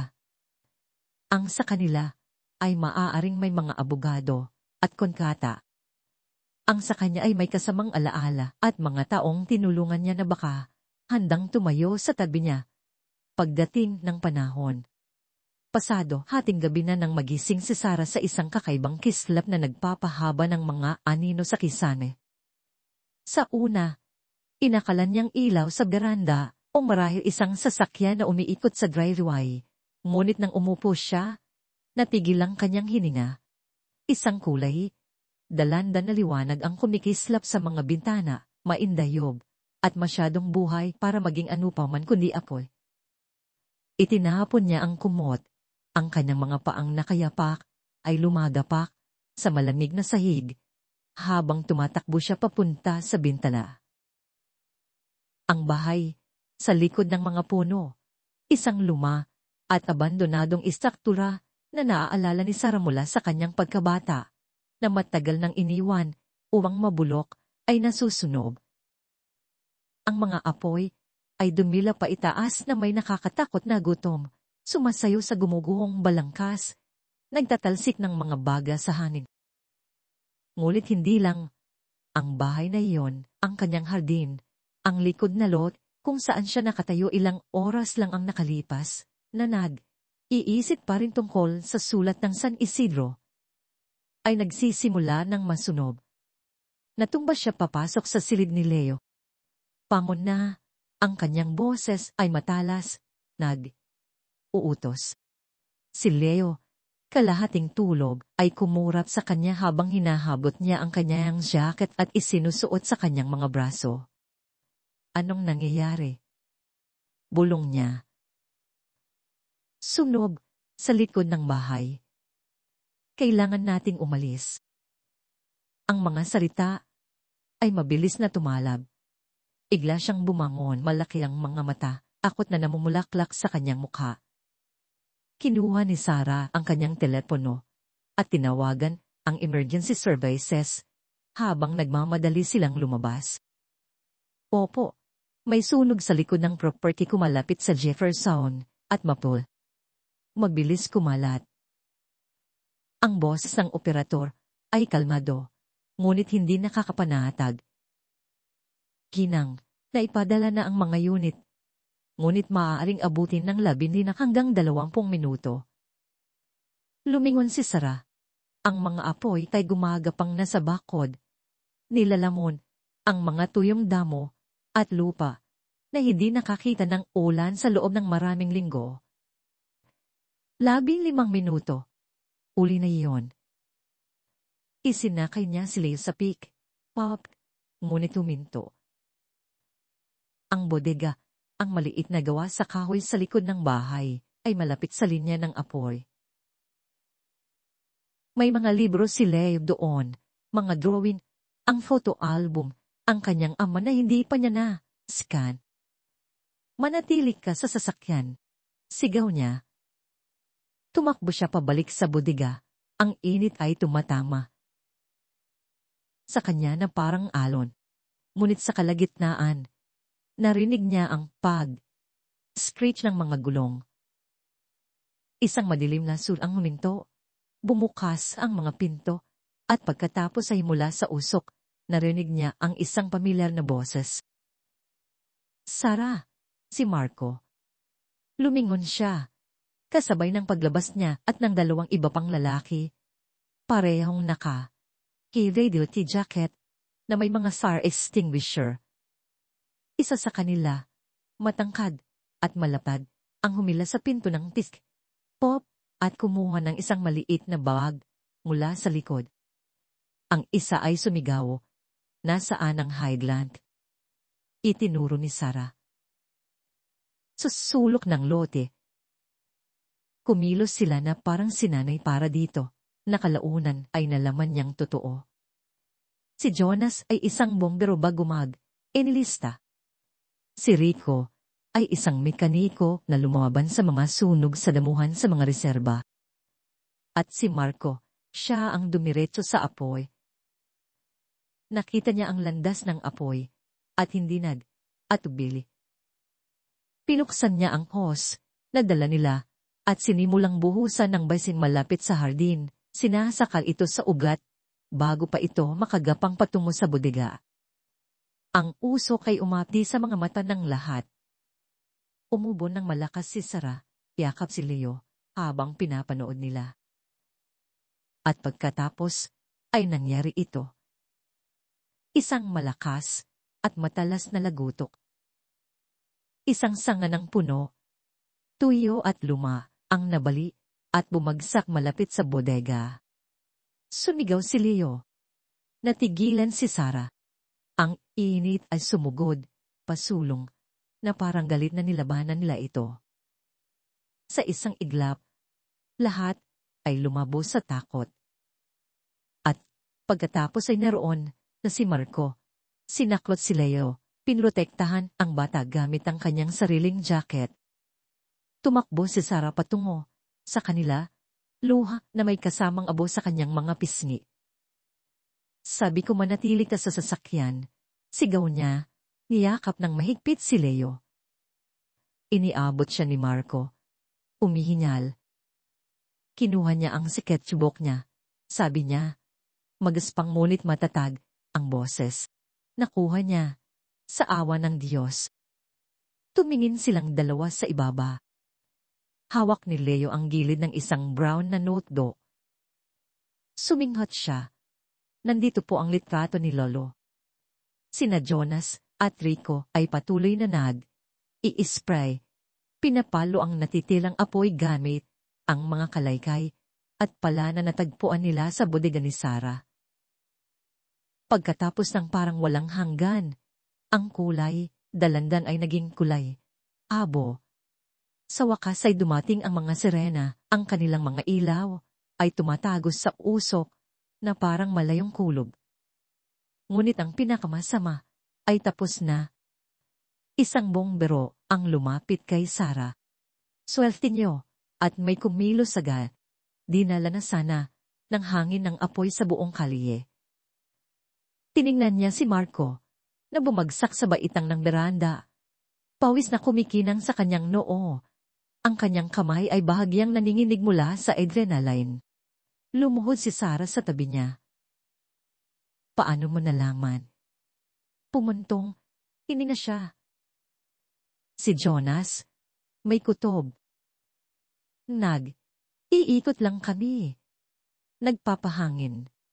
Nakita namin ang liwanag bago pa kami makarating sa kalimo. Hindi na kami nag-isip, dumiretso na kami.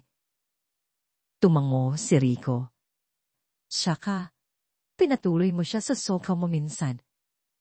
Mukhang iyon na ang pinakamaliit na magagawa namin. Ang mga bombero ay nagtrabaho sa kanilang paligid. Sinisiguro ang lugar, itinatala ang pinsala, nagtatanong ng mga pamamaraan. Ngunit ang emosyonal na bigat ng nangyari ay tahimik na namahagi. Ang hardin ay kalahating nawala, sunog na lupa, baluktot na bakod. Ang bodega ay halos hindi nakaligtas. Ngunit ang bahay ay nakatayo. At si Leo ay buhay. Kinaumagahan, nang sa wakas ay sumikat ang araw, tumating ang mga kapitbahay. Una, isa, tapos dalawa, tapos na. Ang ilan ay alok ng kape. Ang iba ay nakatayong alanganin, hindi sigurado kung ano ang sasabihin. Isang babae, si Aling Cruz mula sa kabilang kali, ang nagsalita. Nakita ko ang ginawa niya. Lumingon ang lahat. Itinuro niya si Marco. Tumakbo siya, papasok. Hindi huminto.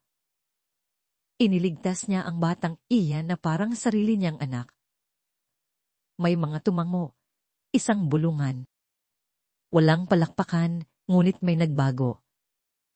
Hindi lang para kay Sarah, para sa lahat ng nanonood. Ang lalaking dati nilang uusapan, iniiwasan, hinuhusgahan, na yung gabi ay tumakbo patungo sa apoy. Hindi dahil kailangan niya, kundi dahil iyon ang tamang gawin. At dahan, habang nawawala ang usok, gayon din ang bigat ng paghuhusga. Hindi nila nakalimutan ang kanilang inakala, ngunit ngayon ay may nakita silang iba. At ang pagkita ay nagbabago ng lahat. Sa resulta ng sunog, may nagbago. Hindi lang sa sunog na lupa o sa usok na dumikit sa dingding ng bahay ni Sarah. Nasa paraan na nang pagtingin sa kanya ng mga kapitbahay. Hindi na may pagdududa, kundi may isang bagay na mas malambot, isang bagay na mas malapit sa pagkilala. Ang lalaking dati nilang uusapan ay tumakbo sa apoy para sa isang bata na hindi niya kaano-ano, at hindi lang basta bata, kundi ang anak ng isang babaeng walang sinuman ang nangahas na samahan, ilang araw lang ang nakalipas.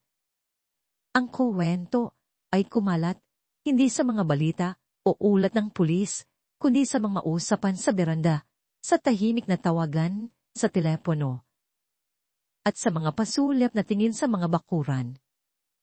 Ngunit hindi pa tapos ang laban.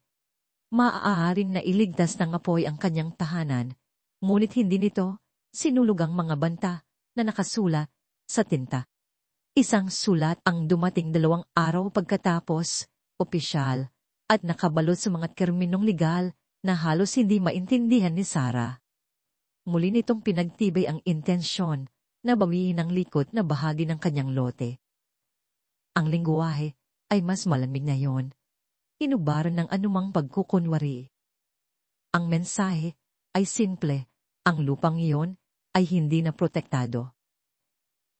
Ito ay real estate na lamang. Nakatayo si Sarah sa gilid ng ari.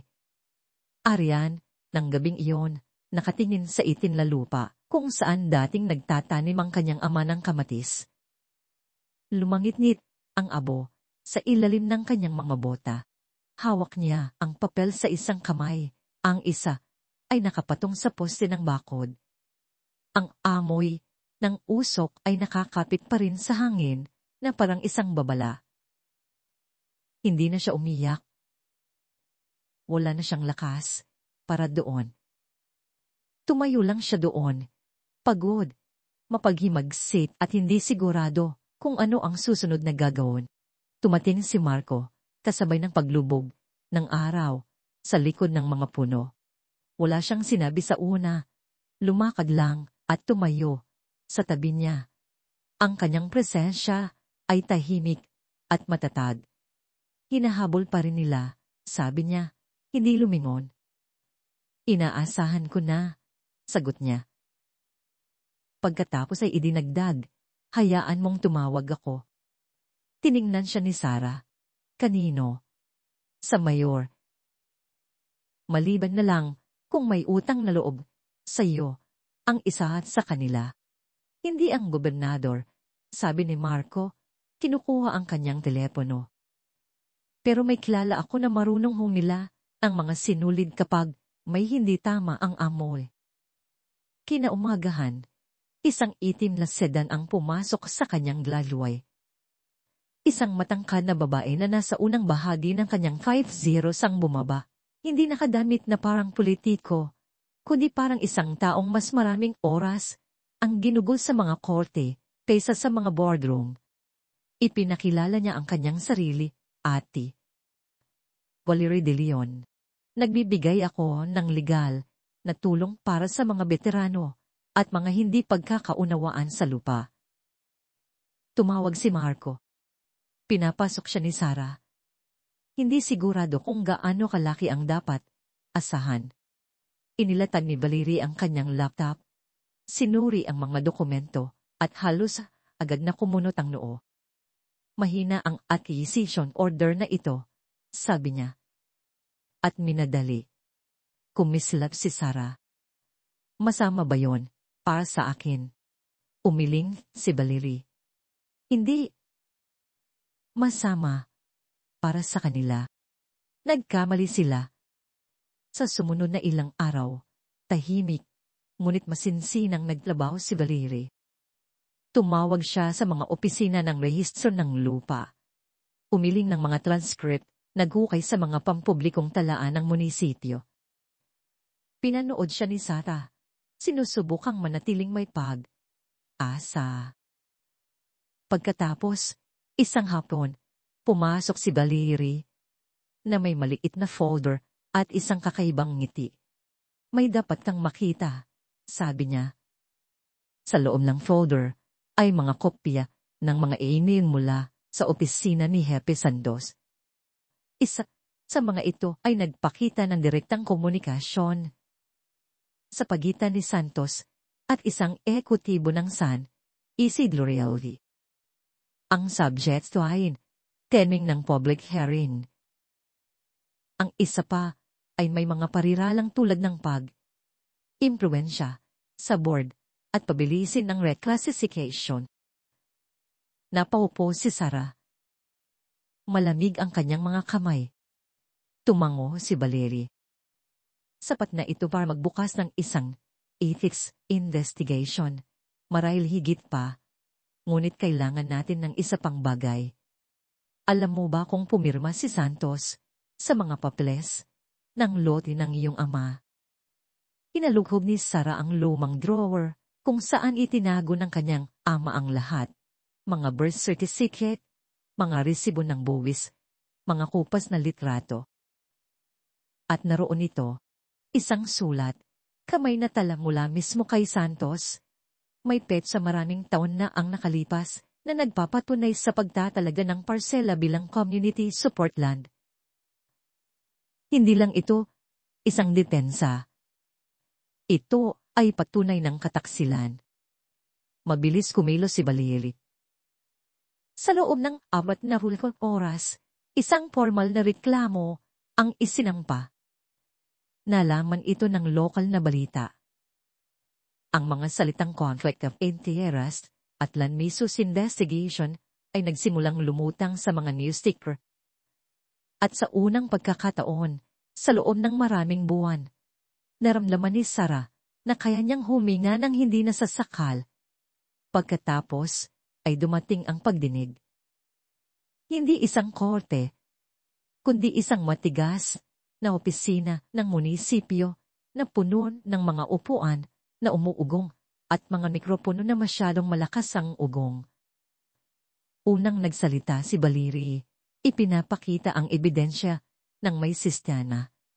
Inilatag niya ang mga hindi pareho, ang mga hindi nararapat na email, ang mga nakatagong komunikasyon, ang mga nakaraang kasunduan na nakabaon sa ilalim ng mga legal na terminolohiya. Pagkatapos ay si Sarah na. Ayaw niyang magsalita sa una.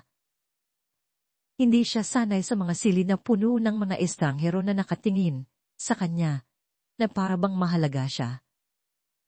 Ngunit tumayo pa rin siya.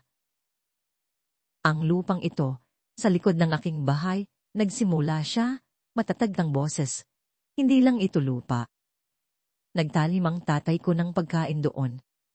Ibinigay niya ito sa mga kapitbahay, sa mga veterano, sa sinumang nangangailangan. Bahagi ito ng aming buhay. At nang pumanaw siya, sinubukan kong ipagpatuloy iyon. Hanggang sa may nagpa siya na mas mahalaga ito sa papel kaysa sa mga tao. Nagkaroon ng katahimikan. Hindi mabigat, kundi puno. Nang bumoto, ang board, ito ay lubos na nagkakaisa. Ang atisisyon ay idineklara na hindi wasto. Ang lupa ay ibinalik bilang protektadong gamit. Ang panukala ng San Isidro ay ibinasura. Kalaunan ng linggong iyon, habang iinpake si Valerie, sinubukan siyang pasalamatan ni Sarah. Iminagayway ito ni Valerie. Pasalamatan mo ang lalaking tumawag sa akin. Karamihan sa mga tao ay nakakalimutan kung ano ang hitsura ng serbisyo kapag hindi ito naka-uniforme. Nakatayo si Marco sa malapit, nakahalukit-kit, walang sinasabi. Lumingon si Sarah sa kanya. Bakit mo ako tinulungan ng ganito? Pahadya siyang nagkibit, balikat. Dahil hindi mo tinanong kung sino ako noong una. At dahil minsan, hindi kailangan ng mga tao ng limos. Kailangan nila ng pagkakataon. Nang gabing iyon, ang hardin ay tahimik. Ang lupa ay hindi pa nagagalaw mula noong sunog. Ngunit sa kanya, naulit ito. Ligtas. Hindi dahil may nagbigay sa kanya. Dahil ipinaglaban niya ito. At dahil may iba pang lumaban sa tabi niya. Kinabukasan, isang maliit na paunawak ang lumabas sa lokal na pahayagan. Si Jefe Santos ay inilagay sa administrative leave habang hinihintay ang investigasyon. Walang headline, walang litrato. Ngunit sapat na iyon. Ang hustisya, minsan, ay dumarating ng tahimik. Tulad ng isang silyo sa tamang lugar. O isang pirma na sa wakas ay ginamit upang protektahan, hindi kunin. At sa katahimikang iyon, may bagong umusbong. Iba na ang amoy ng lupa sa likod ng bahay ni Sarah pagkatapos ng sunog at ng laban na sumunod. Mayroon pa ring bakas ng abo sa hangin, ngunit hindi na ito pakiramdam na isang babala. Ito ay pakiramdam na isang alaala. Isang linggo pagkatapos ang pagdinig, muli siyang tumayo kung saan dating naghuukay ang kanyang ama, nakatiklop ang manggas, hawak ang pala. Nagsimulang matunaw ng maaga ang hamog sa panahong iyon, at sa bawat pagbungkal ng lupa, naramdaman ni Sara ang isang uri ng tahimik na pagbabalik na nabubuo. Walang pagdiriwang, walang palakpakan. Tanging ang kaluskos ng metal sa lupa, at ang kanyang sariling hininga na nagiging matatag, na parabang may isang bagay sa loob niya na nagpasya na oras na para muling magtayo. Hindi niya kailangan ng sinuman na mapansin. Kailangan niyang malaman na ito ay sa kanya. Pagsapit ng hapon, ang simulan ng bagong hardin ay nabuo, ilang nalinis na kama, isang simpleng balag, at sa sulok malapit sa bakod, ipinako niya ang isang kahoy na karatula. Ipininda niya ito gamit ang kamay, gamit ang isang lumang brush at natirang pintura. Bawat letra ay mabagal at sinadya. Libreng gulay para sa mga veterano. Walang tanong. Hindi lang ito isang mensahe. Ito ay isang pangako. Ngayon ay naiintindihan na niya ang bigat nito. Hindi kailanman kinailangan ng kanyang ama ng isang karatula. Mayroon siyang mga kamay at salita. Ngunit gusto ni Sara na naroon nito, hindi para sa atensyon, kundi para walang sinuman ang makalimot kung ano ang kahulugan ng lugar na ito. Hindi na muli. Kalaunan ng linggong iyon, sa isang umaga, na kinulayan ng huni ng mga ibon at isang mahinang hangin, isang madilim na seda nang huminto sa gilid ng driveway. Si Sara ay nakaluhod sa lupa. Ang kanyang mga kamay na may guwantes ay puno ng lupa. Nang bumukas sa ang pinto at lumabas si Marco. Wala siyang suot na uniforme. Walang medalya. Walang anumang nagpapansin kung sino siya o kung ano ang kanyang ginawa. Tanging isang kulay, abong baton, daon at ang parehong gasgas na bota mula sa gabing una siyang lumitaw sa ulan. Sa kanyang kamay, isang maliit na sobre. Hindi siya kumaway, lumakad lang, naghintay hanggang sa mapansin niya at sinabi, halos parang isang tanong, mas maganda na ang itsura nito kaysa dati. Pahagyang ngumiti si Sara. Pinunasan ng kanyang mukha, gamit ang loob ng kanyang braso. Papunta na doon. Iniabot niya sa kanya ang sobre. Baka, gusto mo to? Atubili siya. Pagkatapos ay dahang binuksan. Sa loob, isang litrato. Siya yon, nakatayo sa hagdan ng Kapitolyo, sa likod ng isang podiyum. Ang kanyang mga kamay ay nakapatong sa mga gilid, tuwid ang mga balikat. Ngunit hindi ang postura ang nagpatitig sa kanya. Ito ay ang karatula sa harap niya. Hindi nakalimbag, kundi sulat, kamay sa makapal na itim na marker sa katon. Nakita niya ako nang hindi ko makita ang sarili ko. Mas mahigpit na hinawakan ni Sara ang litrato kaysa sa kanyang intensyon. Pasag, ang kanyang boses, malambot. Pinayagan kanilang sabihin yan. Wala silang pagpipilian, sabi ni Marco, tumingin sa malayo, patungo sa hardin. Ikaw ang nagbigay sa akin ng mga salita. Sinabi ko lang ng malakas. Nanatili sila roon ng matagal. Ang uri ng katahimikan na hindi pumipilit, hindi hunihingi. Gumagawa lang ito ng espasyo. Tumango si Marco ng isang beses, pagkatapos ay umatras patungo sa kanyang sasakyan. Bago siya umalis, sinabi niya ng mahina, ang hardin. Parang naaalala ka niya. Abang papalayo siya, naramdaman ni Sara ang isang kakaibang katahimikan na namalagi sa kanyang dibdib. Hindi ito kawalan. Ito ang uri ng kalmadong dumarating kapag Ang isang bagay na matagal nang nakabaluktot ay sa wakas ay natagpuan ang kanyang hugis. Isinuksok niya ang litrato sa loob ng bodega, sa likod ng kahon ng mga buto. Hindi nakatago, naghihintay lang. Tulad ng isang ugat na handang umusbong. Sa mga sumunod na araw, ang hardin ay umakit ng mga tahimik na bisita. Isang lalaking naka-denim jacket ang dumaan at umalis nang hindi nagsasalita, ngunit bumalik kinabukasan na may maliit na sako ng patatas. Isang babaeng hindi kilala ni Sarah ang mahinang kumatok at nagtanong kung pwede siyang mag-iwan ng ilang punlang mula sa kanyang sariling bakuran. At pagkatapos ay ang mga veterano, may kulay, abo na buhok, mabagal kumilos, matalas ang mga mata. Ang ilan ay tumango. Ang ilan ay iwan ng mga alaala sa beranda, isang lumang medalya, isang nakatuping sulat, isang inukit na krus. Walang sinuman sa kanila ang nagtagal. Ngunit ang kanilang presensya ay pumuno sa katahimikan na dating bumabagabag sa mga gabi ni Sarah. Isang umaga, tumakbo si Leo papunta sa hardin. Nakayapak, hawak ang isang maliit na lata. Para sa lechugas, sabi niya nang may pagmamalaki. Nakita ko po iyan sa isang sisyo. Tumawa si Sarah. Totoo, at walang aalinlangan.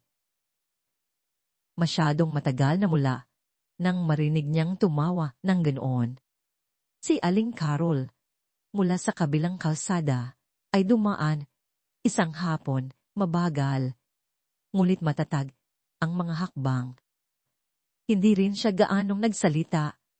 Tumayo lang sa gilid ng hardin. Tiningnan ang mga hilera at tumango. Magugustuhan to ng tatay mo, sabi niya.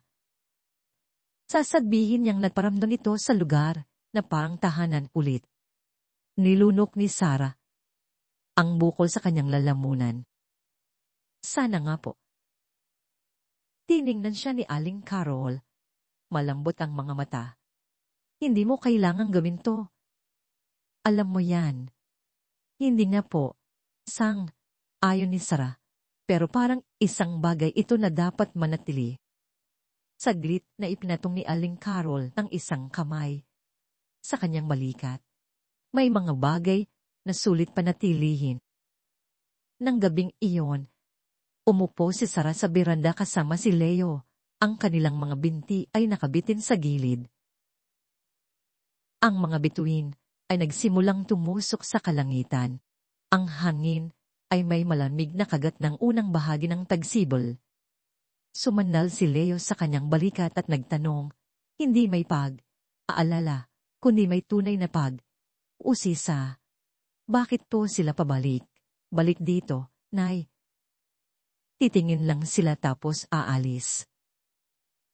Nag-isip siya sandali, pagkatapos ay sinabi, dahil minsan, hindi alam ng mga tao kung mahalaga sila. At kapag pumupunta sila dito, may isang bagay sa lugar na ito na nagpapaalala sa kanila na mahalaga sila. Tahimik si Leo. Pagkatapos ay nagtanong siya, may nagpaalala po ba sa inyo? Ngumiti si Sarah. Sa gitna ng ulan. Isang gabi na hindi ko inaasahan.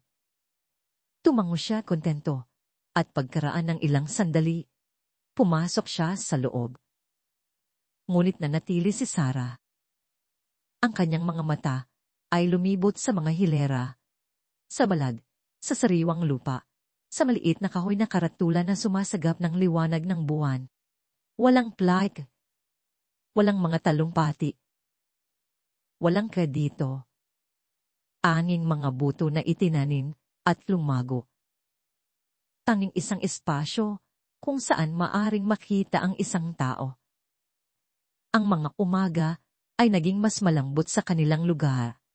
Ang matalas na lamig na dati ay sumasalubong kay Sarah kapag lumalabas siya sa beranda ay lumambot na Isang bagay na nagdadala ng amoy ng lupa at ng tahimik na kaluskos ng mga dahon.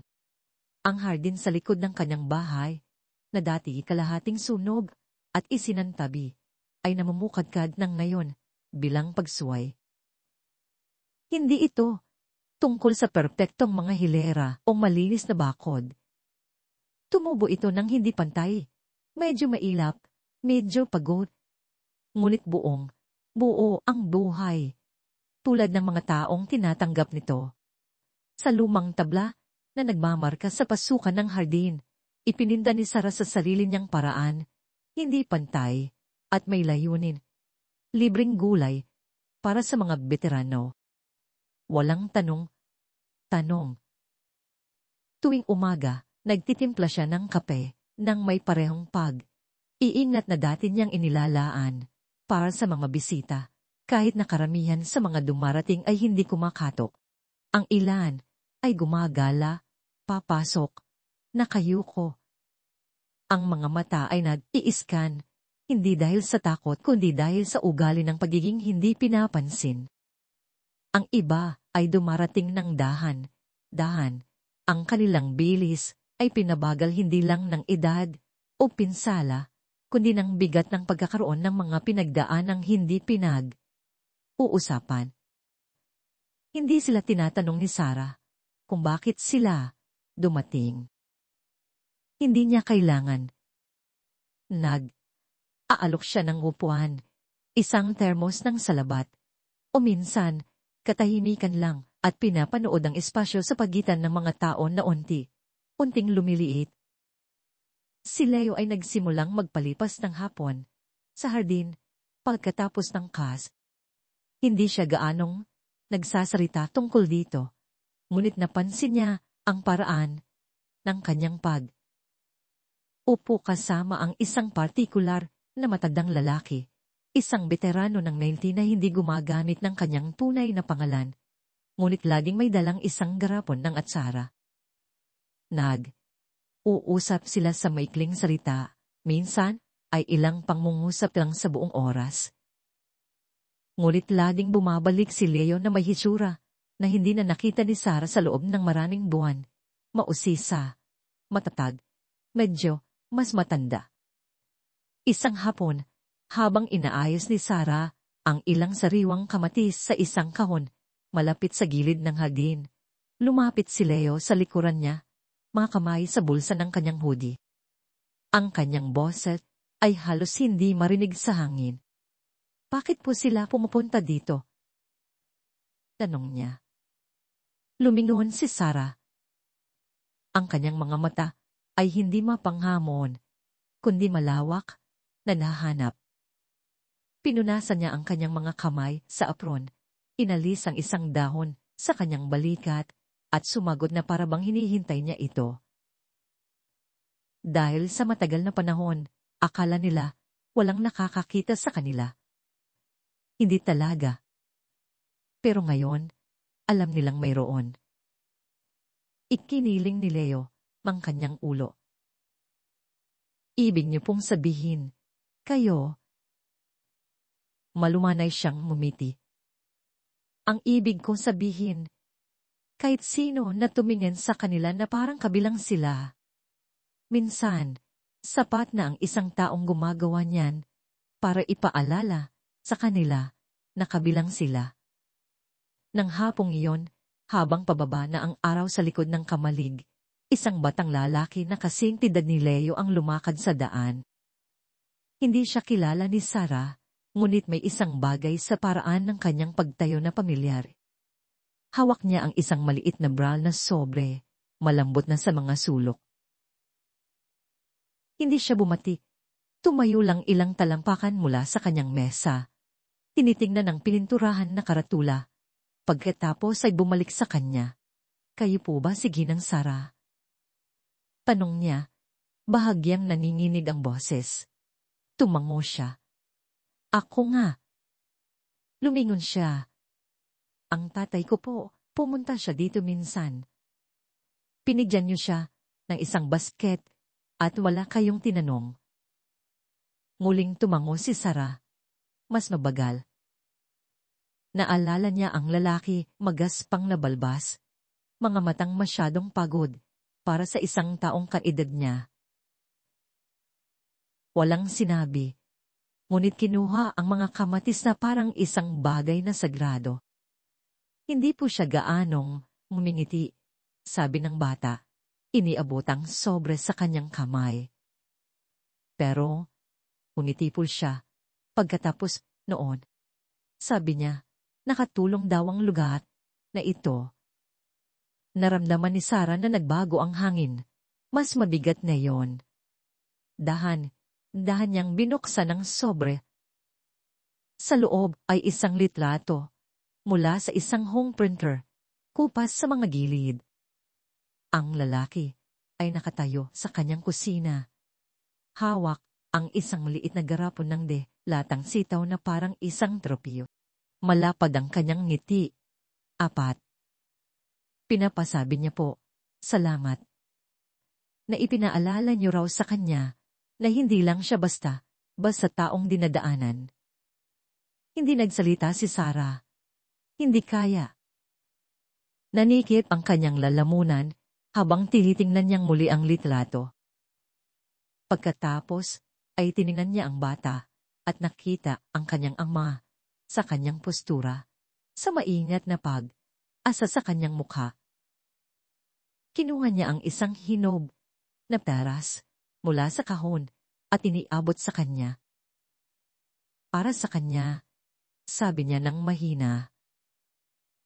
Sabihin mo, naging bukas ang haldin. Tumango ang bata at lumakad pabalik, lumingon ng isang beses. Pinanood siya ni Sarah hanggang sa humupa ang alikabok sa likod ng kanyang mga sapatos. Pagkatapos ay umupo siya, hawak pa rin ang litrato at hinayaan ang katahimikan. Hindi ito walang laman. Puno ito ng mga bagay na walang sinuman ang nagsabi ng malakas. Ilang araw pagkatapos, natagpuan niya ang litrato ni Marco sa mailbox. Walang sulat, isang print lang na may toothpaste sa isang gilid na nagpapakita sa kanya sa isang podyum sa Washington. Nasa pagitan siya ng dalawang iba pang veterano. Ang kanyang jacket ay walang mga laso, walang mga tanda ng ranggo, tanging isang simpleng pin sa lapel.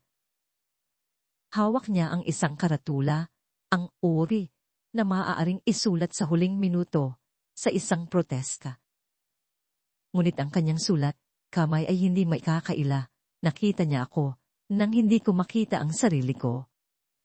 Inilagay ito ni Sarah sa tabi ng wounded personnel, medal sa kanyang drawer, sa tabi mismo ng nakatuping sulat na nagsimula ng lahat. Walang plake na nakasabit sa kanyang haldin, walang artikulo sa pahayagan na kumukuha ng nagbago. Ngunit bawat dahon, bawat yapak sa lupa, bawat tahimik na tango mula sa isang estranghero na nalatili ng mas matagal ay patunay na mayroon. Si Aling Carol, na hindi gaanong nagsalita mula noong sunog, ay nagsimulang magpakita muli. Karaniwan ay may dalang isang basket ng mga itlog o isang biro tungkol sa mga damo. Isang umaga, habang inaabutan siya ni Sarah ng isang bigkis ng mga damong gamot, tumingin si Aling Carol sa mga hilera at sinabi, hindi masama ang loob, alam mo, hindi ito eksakto ang naiisip ng mga tao noong sinabi mong pananatilihin mo ang lupa. Ngumiti si Sarah. Hindi rin ito ang naiisip ko. Tumingin pabalik si Aling Carol sa kanya, lumambot ang mga mata. Pero gumagana. At gumana nga. Hindi lang bilang isang hardin, kundi bilang isang bagay na mas malalim. Isang lugar kung saan hindi hinihiling na patunayan ang sakit, kung saan maaring umiral ang mga kwento ng hindi kailangang sabihin, at kung saan ang kabutihan ay sinusukat hindi sa mga salita, kundi sa mga pagbabalik at malumanay na mga kamay. Makalipas ang maraming taon, matagal pagkatapos lumaki si Leo, na mas matangkad pa kay Sarah, at matagal pagkatapos, kailangang ulitin ang pininturahang karatula dahil sa araw at panahon na natili ang hardin. May mga dumarating pa ring mga tao. Ang ilan ay matanda, ang ilan ay bago. Ang ilan ay may paika, ikang mga hakbang, ang ilan ay tahimik na magkaparas. Ang ilan ay may mga pasanin na tanging ang kanilang katahimikan ang nagpapaliwanag. Ngunit dumarating sila. Dahil sa isang lugar, sa daan, isang babae sa ulan ang gumawa ng isang pagpili na huwag tumingin sa malayo. At ang pagpiling iyon ay nagsindi ng isang apoy na hindi pa namamatay. Hindi kailanman tinawag ni Sarah ang sarili na anuman, hindi isang bayani, hindi isang leader. Patuloy lang siyang dumarating, naglalagay ng mga buto sa lupa, kahit may mga bagyong inaasahan, nag-aalok ng upuan, kahit masakit ang kanyang mga tuhod, nguningiti kahit mabigat ang kanyang puso. Isang araw, isang maliit na batang babae ang naglagay ng isang dandelion sa kanyang palag, at sinabi, sabi po ng lolo ko, pinaparamdam niyo raw sa mga tao na totoo sila ulit. Tiningnan ni Sarah ang dilaw na bulaklak, pagkatapos ay sa bata, at sumagot, minsan ang kailangan lang ay makita, at ang hardin, buhay, at tahimik, at matigas ang ulo gaya ng dati, ay patuloy na lumalago. Mula sa kaiduturan ng aming mga puso, maraming salamat sa pananatili sa amin hanggang sa pinakadulo ng kwentong ito. Ito ay nangangahulugan ng higit pa sa iyong inaakala.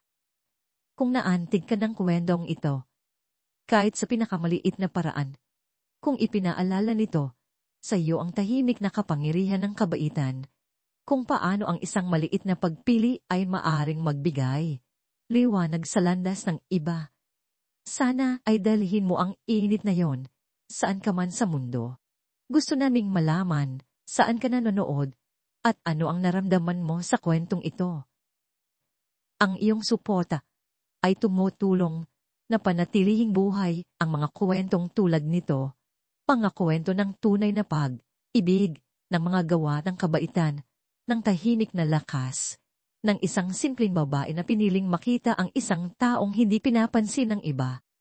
Kung nasiyahan ka sa kwentong ito at gusto mong makarinig pa ng mga nakakaantig na kwento, mga kwento sa pagtulog, mga kamangha, manghang kwento, o mga kwentong nagpapasalamat na nagdudulot ng asa at kahulugan, mangyaring bigyan ito ng likhe. Mag-subscribe sa aming channel at samahan kami muli sa susunod. Hanggang sa muli, manatiling mabait, manatiling tao, at salamat sa pagiging bahagi ng paglalakbay na ito. Samahan kami sa pagbabahagi ng mga makabuluhang kwento sa pamamagitan ng pagpindot sa like at subscribe buttons. Huwag kalimutang o ng notification bell upang simulan ng iyong araw na may malalim na mga aral at taos, pusong empatiya.